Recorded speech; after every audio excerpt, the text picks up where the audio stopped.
going to begin reading with verse 1. I'll be reading to you from the New International Version. Sometime later,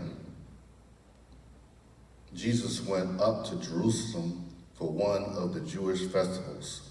Now there is in Jerusalem near the sheep gate a pool, which in Aramaic is called Bethesda, and which is surrounded by 5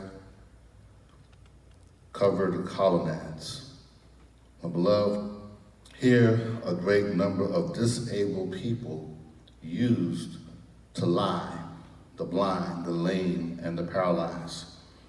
One who was there had been an invalid for 38 years. When Jesus saw him lying there and learned that he had been in this condition for a long time, he asked him, "Do you want to get well, or do you want to be made whole?" "Sir," the invalid replied, "I have no one to help me into the pool when the water is stirred. While I am trying to get in, someone else goes down ahead of me." Then Jesus said to him, "Get up, pick up your mat and walk." And once the man was cured, he picked up his mat and walked. My beloved in the Lord, for a brief moment, I want you to ponder upon the subject, limited expectations lying at the gate. Limited expectations lying at the gate. You know, we're living in a day and time where I believe so many people are lying at the gate. They are lying at the gate hoping for a breakthrough, lying at the gate seeking solutions for unanswered problems. They're lying at the gate expecting the best when they've grown to become accustomed to the worst. I'm talking about the gate. Lying at the gate where we realize equity is not provided for all. Lying at a gate where some people are privileged and others are oppressed. Lying at the gate where some people are the haves while others are the have-nots. The gate where you're close enough to see the possibility of things getting better. Yet when you look around at the gate, it gets better for others, but it still remains the same for you. And you find yourself going up and down and around like you're on a roller coaster in the expectation of your life. And I believe, my beloved, as we come here today, I want you to realize that this is a critical time at the gate. And my beloved, becomes a crying shame when people fail to realize what matters most. I believe that many of those in positions of authority have their priorities twisted. And therefore, we find that they don't know what matters most to everybody, just to certain people. And my beloved, I'm of the opinion that those in leadership might be more concerned about the economy than they are with concern for the well-being of the common everyday people. My beloved, it's not too far-fetched from where we find the people who are in a text, because we find Jesus is healing someone who's been paralyzed for 38 years. And if you continue to read through the Gospel of John, you will find that those who were Pharisees, who were experts in the law, they questioned whether or not he should be healing somebody on the Sabbath. And once again, we find someone who has the wrong concern. And so we find that they were concerned about the healing on the Sabbath, and Jesus was concerned about healing the one who was suffering. They were concerned about the law, but Jesus was just concerned about showing a brother some love. And my beloved, sometimes when we are going through in life, it's important that we do not have limited expectations, especially for those who are suffering at the gate. And my beloved, as we're here today, there are a few things that I want to lift up. 3 different perspectives that we can find people will go through when they're at the gate. And the first is, you find that people expect a healing in one expected way. My beloved, the second is, people expect no healing in no kind of way. And the last is, sometimes you have an unexpected healing in an unexpected way. And my beloved, I want you to realize today, the text is here to teach us that we have an unexpected healing, okay, in one expected way. My beloved, the story is told of a young man who was accepted to a graduate school. And this young man did not have the financial means to attend graduate school. So he applied for several scholarships to receive no reply. But just when he thought that not being a scholarship recipient was a reality, just when he was ready to throw in the towel, is when he received a call from the graduate school counselor. This admissions person said that we have some extra funds set aside for you, and it's going to cover all of your tuition. And my beloved, he was expecting his scholarship to come through one of the applications that he completed, only to receive an unexpected blessing. This is just how God works in the text, my beloved. The man lying at the gate received an unexpected blessing from Jesus. He had been suffering for 38 years, but Jesus saw fit to pull him out and to be able to what? Heal him. And my beloved in the Lord, I don't know about you, but that's the kind of thing that will blow your mind. But to be able to receive a scholarship that takes care of all of your tuition for graduate school that you did not apply for will blow your mind. To be sitting at a gate, lying there for 38 years, to receive no healing, that will blow your mind. Especially when you understand the nature of how the healing was to transpire. Understand that this man was expecting to make it to the pool. The only way that you can make it to the pool is you had to have someone to carry you there. But with everybody lined up with all of their ailments and all of their disabilities, ain't nobody going to put you in front of them. They were limited in a time span. They had to wait for the whirlpool to come and to spin around. So the healing aspect would be activated for the individual to receive the healing. So everybody passed by this brother and left him lying at the gate. The brother was expecting to one day make it to the pool in order for him to receive his healing. I believe that God is up to something, and God wants us to know out there in the virtual world that you are about to receive an unexpected blessing. It may not be a scholarship, it may not be your healing, whatever it is, God's going to give you exactly what you need. God's supernatural healing has no limitations. God's supernatural blessings have no limitations. Whatever God's going to do in and through your life, you better believe it's going to far exceed whatever you expect. Oftentimes, I believe that many people might be guilty of trying to keep God in a box. When you pray for God to heal your body and make you whole, you can't tell God how to heal you. You don't tell him you want to be healed through operation. You don't tell him you want to be healed through medication. You just got to wait on God. God's supernatural healing has no limitation. Don't you know that divinely authorized healing cannot be limited to human expectations?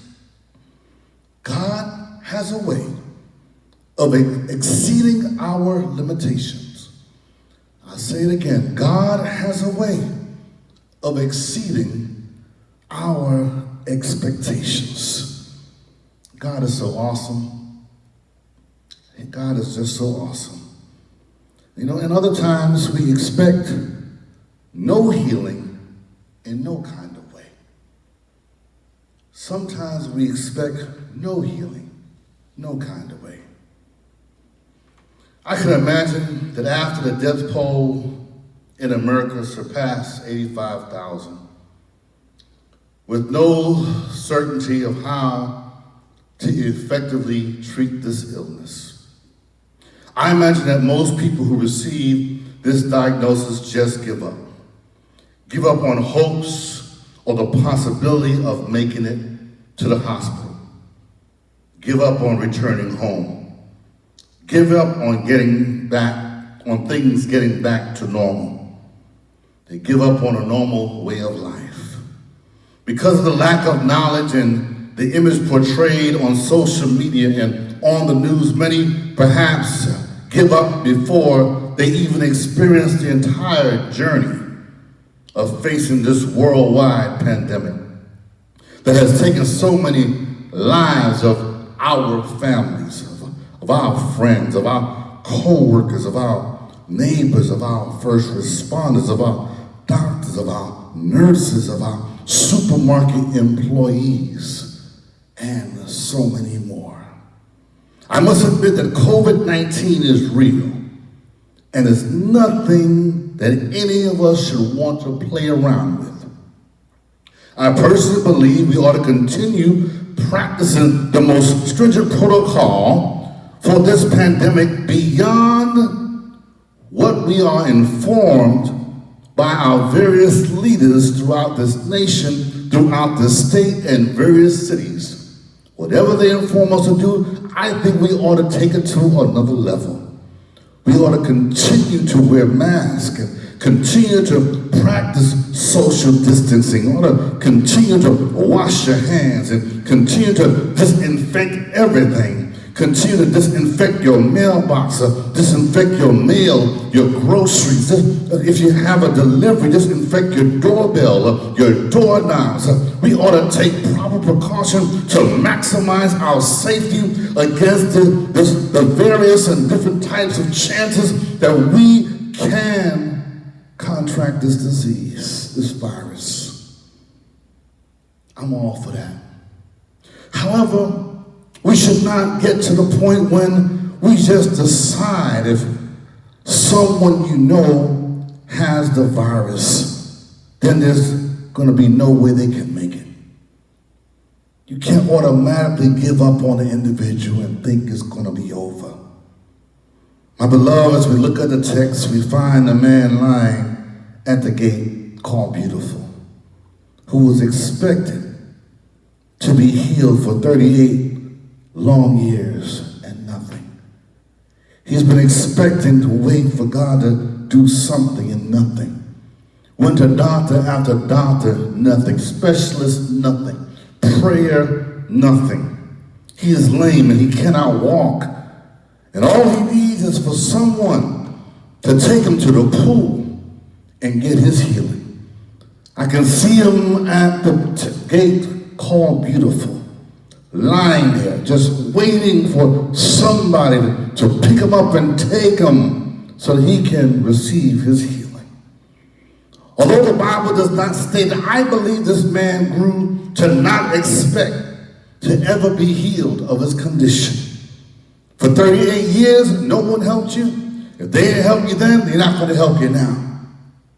And I believe that just like many Americans who do not have adequate health care, just like many people who continue to suffer right here in these United States, and just like persons who do not have any type of adequate health care, just like persons who have no one advocating on their behalf to ensure proper treatment for their medical care, I believe that just like those who are privileged to make laws and implement policies, who receive the best of health care, the ones who look out for themselves, I believe that this is the group that they see that there's no equity, there's no sense of urgency, and nothing as far as equality in treatment. My beloved, those who are privileged, popular, and who have political influence are offered better treatment than the least, the lost, and those who are left out. And we find many persons like this brother lying at the gate of life, hoping for the best, but deep down on the inside have grown to expect the worst. I say hold on, for your life is not in the hands of politicians. Your life is not in the hands of people who are of political influence. Your life is not in the hands of those who consider themselves privileged. Your life is in the hands of God. God has a way of exceeding our expectations. I said God has a way of exceeding our expectations. And my beloved, very last thing God will have us to know is expected healing you should always have an unexpected healing in an unexpected way. Sometimes you have an unexpected healing from an unexpected way. And my beloved, just this week, had an opportunity to speak with Sister Campbell, and she shared a story of one of her sorority sisters from college, how her aunt was in a hospital. And she shared that her aunt was 90 years old, and she survived COVID-19. The article was entitled, 90-Year-Old Woman Beats COVID-19 After 7 Weeks in a Madison Hospital. My immediate response was, wow, I had no idea that this was your sorority sister's aunt. I was just talking to a friend of mine in seminary about this same person. I thought. It wasn't until shortly after when the Reverend Corey Watts, my dear friend from seminary, sent me his article. And I realized that it was a different patient. See, the patient from Madison Hospital was a 90-year-old Jewel Belcher from Madison, Alabama.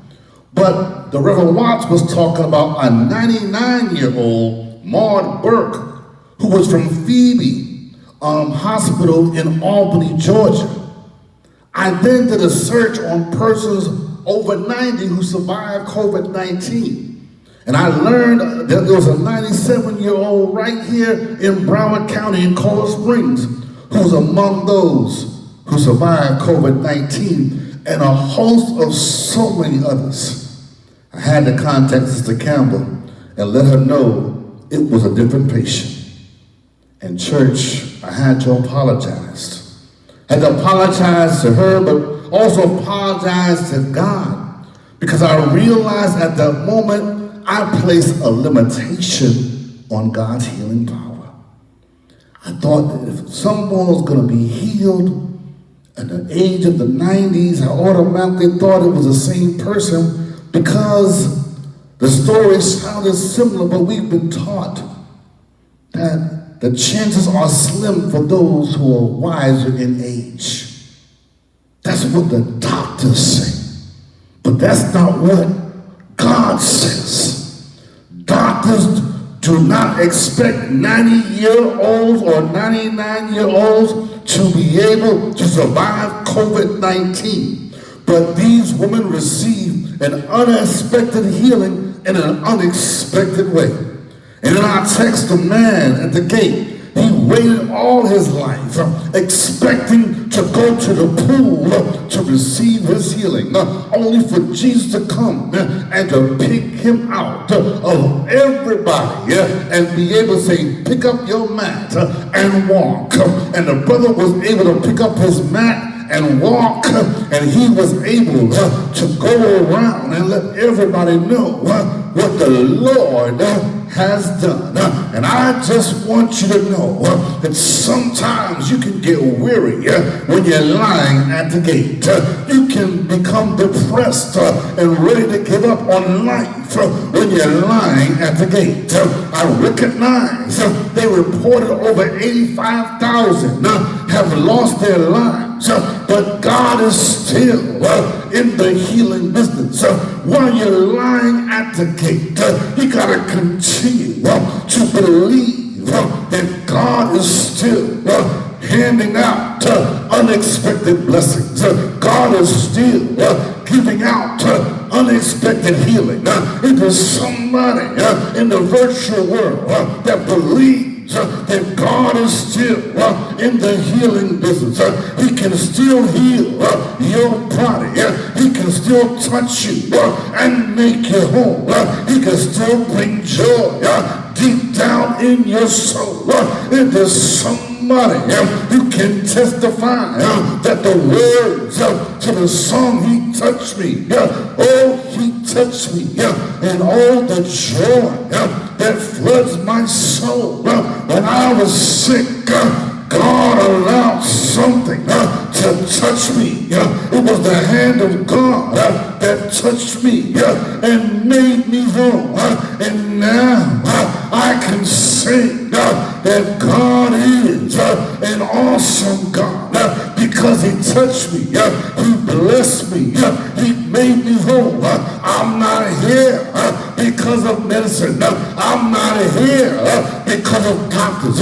I'm not here because I'm so good, but I'm here because God saw fit to touch me with His healing hand.